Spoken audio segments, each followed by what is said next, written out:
Essa pergunta que eu vou te fazer vai te incomodar. E na verdade não sou eu que estou fazendo, é o próprio Deus que usou Paulo para falar com a gente lá em Romanos 6:2. Olha a pergunta: como vivemos ainda no pecado, nós que morremos para ele? Se você não entendeu, Paulo está dizendo aqui o quê? Que quem é salvo de verdade morreu para o pecado. Não que você não vai errar e que você não vai cair, mas que o pecado ele não vai te dominar mais. E agora eu vou te fazer uma pergunta e você me responda de uma forma totalmente honesta. Você é dominado pelo pecado? O pecado ainda não deixa você em paz?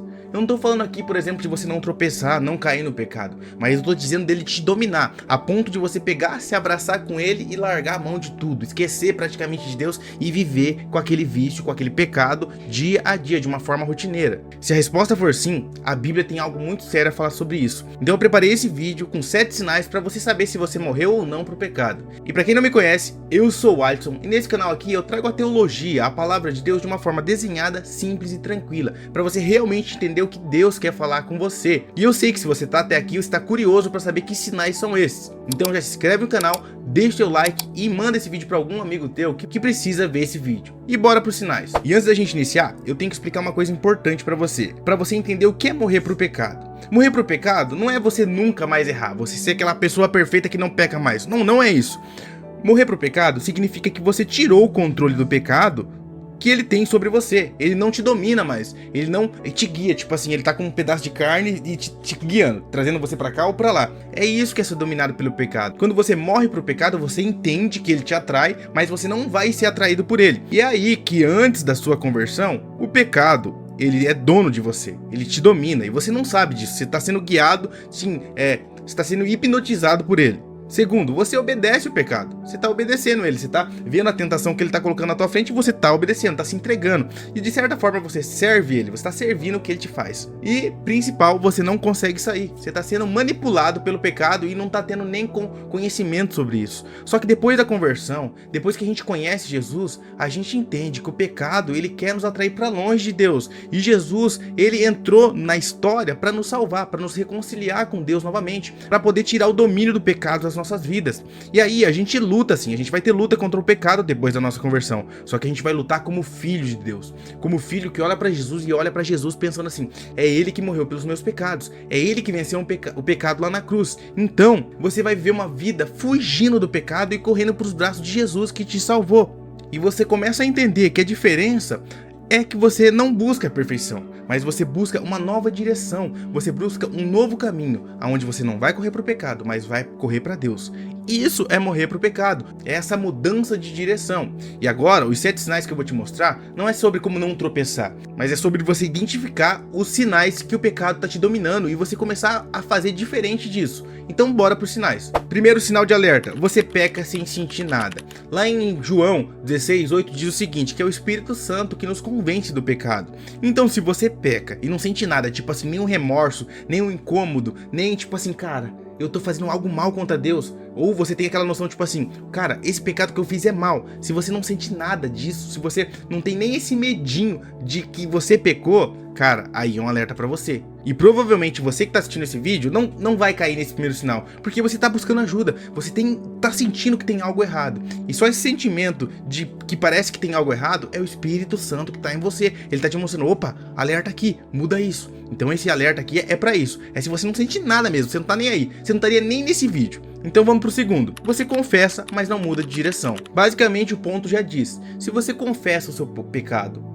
normalmente para Deus nas suas orações e não tem um arrependimento, isso não é uma mudança de vida. E em 2 Coríntios 7:10 diz o seguinte: a tristeza segundo Deus produz arrependimento. E o que isso quer dizer? Que essa tristeza que produz arrependimento é aquela tristeza que você vai sentir peso, você vai pensar assim: cara, Jesus morreu por mim lá na cruz e eu caí nesse pecadinho, eu me entreguei facilmente, eu tenho que mudar isso. Então você tem que sentir essa tristeza no seu coração, esse peso, e isso de ter ofendido Deus mesmo no seu pecado. E isso gera em nós um arrependimento, onde a gente vai querer mudar de direção. E um alerta: se você confessa o seu pecado toda semana e não muda, sempre tá caindo na mesma coisa, cara, um sinal de alerta. Acorda a partir desse vídeo que você está assistindo e muda essa tua direção. Não fica sendo dominado por pecado, porque se você viver assim, você vai se distanciar cada vez mais de Deus, a chegar num ponto que você não vai mais ouvir a voz dele. E ouvir a voz dele é esse incômodo que ele dá nos nossos corações de pecado. Então muda isso. E o terceiro sinal, você defende o pecado. Como assim? Você começa a justificar seu pecado. Se alguém fala assim, ó, você tá pecando, ou aponta um erro teu, você fala, não, claro que não. Você começa a fazer seu pecado ter sentido na sua vida. Você pensa assim, ah, cara, todo mundo faz.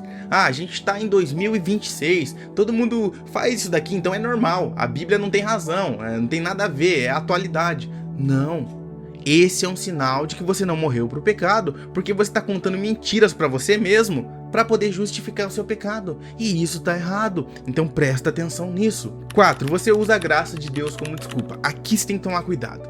Porque você olha assim, já que Jesus morreu por todos os pecados e eu não posso fazer nada para eu ser salvo, apenas crer nele, então eu creio nele e esse pecado que eu faço todo dia, ele já perdoou, ele morreu lá na cruz por todos os pecados mesmo. Não. Você tá sendo um safado, um mentiroso que tá justificando o seu pecado também. Paulo diz em Romanos 6:1, por um acaso, então, se a gente pecar e permanecer no pecado, a graça de Deus vai ser maior e por isso a gente tem que pecar mais ainda? É claro que não, ele fala não, quem pensa assim tá errado, tá se enganando, tá caminhando direto pro inferno. Então não caia nessa enganação. A graça de Deus custou um preço de Deus lá na cruz.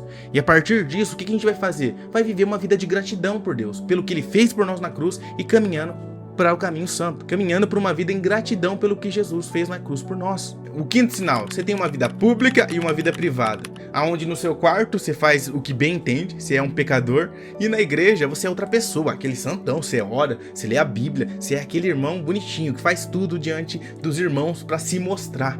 Mano, não viva essa vida dupla. Você tem que ser o cristão na frente de todo mundo e você tem que ser um cristão no teu quarto quando você tá sozinho. Então toma cuidado. Porque isso é um sinal de quem está preso no pecado, quem está sendo enganado por ele. Sexto, busca Deus só quando precisa. Você só ora quando está em crise, você só jejua quando precisa de alguma coisa, você só vai ler a Bíblia quando você sente que, cara, eu tô tendo essa dificuldade, então eu vou ler a Bíblia para ver se eu acho uma solução.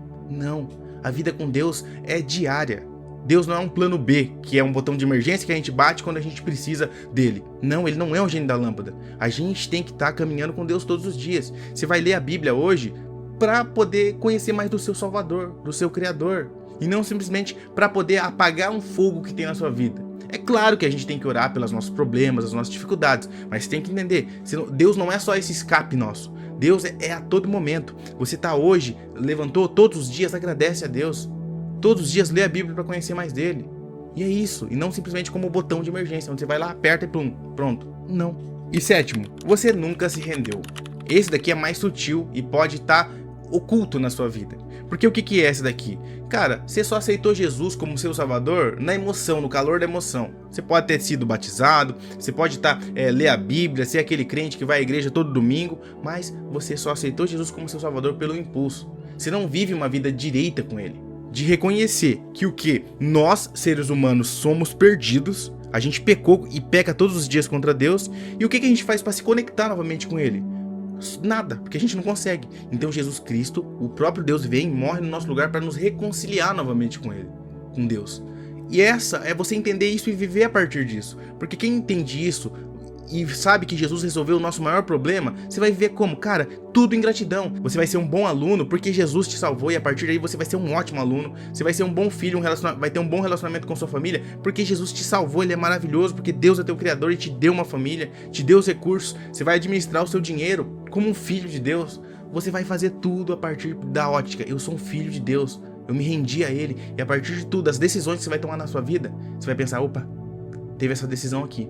Se eu devo colar ou não, se eu devo fazer uma coisa errada ou não. Você, claro que não vai fazer a coisa errada, porque Deus tá vendo, ele tá com você a todo momento. Então, tenha uma rendição com ele, para você não cair no Mateus 7:23, para quando Jesus voltar, chegar e falar, apartai de mim, que eu nunca te conheci.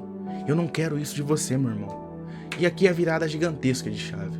Você pode ter se identificado com algum desses sinais, e você pode pensar, cara, eu tô perdido. Eu digo para você, não tá. Esse aviso aqui é o Espírito Santo que tá com você, te mostrando. Esse vídeo aqui, ele tá falando assim, ó, olha esse vídeo, tem coisas que você tem que melhorar. E você vai se examinar. A Bíblia fala pra gente ter um autoexame, ver o que tá errado na nossa vida e mudar. Então faça esse exame hoje, que esses sinais sirvam pra você olhar pra tua vida e falar, cara, eu tenho que melhorar nesses pontos. E melhora. Não deixa pra amanhã, melhora hoje. E a partir desse momento, agora, se ajoelha diante de Deus e ora, pedindo perdão. Ora pedindo controle para que ele guie a sua vida e não o pecado. Para que embora você peque, mas você sempre corra para os braços de Jesus. entendeu? E você aceite ele realmente como seu Salvador.